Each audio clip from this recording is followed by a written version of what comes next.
প্রচণ্ড পরিমাণ গরম। তো মা আমি মিলে একটু ছাদে গেলাম। এই যে আম মুড়ি, আমার ছেলেকে আমি আম মুড়ি দেবো এখন। আমার ছেলের ভীষণ প্রিয়। মুড়ি কিন্তু শেষ, মুড়ি আনতে হবে এখন, অনেক মুড়ি খরচ। আম আসতেছে না, এখন আম মুড়ি রোজ চলবে।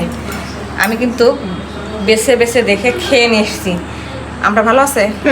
হ্যাঁ হ্যাঁ, আমাকেও দাও। হ্যাঁ দিব। আগে তোমার দাদাকে দিই। এটা বললো তো মিষ্টি ভোগ। মিষ্টি হবে? মিষ্টি ভোগ, মিষ্টি ভোগ, মিষ্টি তো হবেই। সবগুলো আমের কালারে কি সুন্দর দেখছো, অনেক মিষ্টি।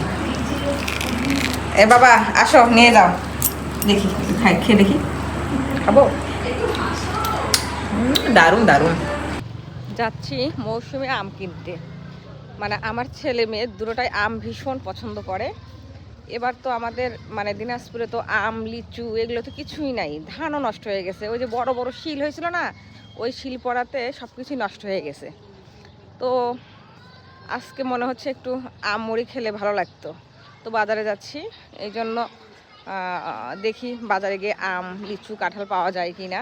অবশ্যই দাম অনেক বেশি নিবে, যেহেতু এবার দিনাজপুরে এগুলো ফলন কম, সেহেতু দাম অবশ্যই বেশি নিবে।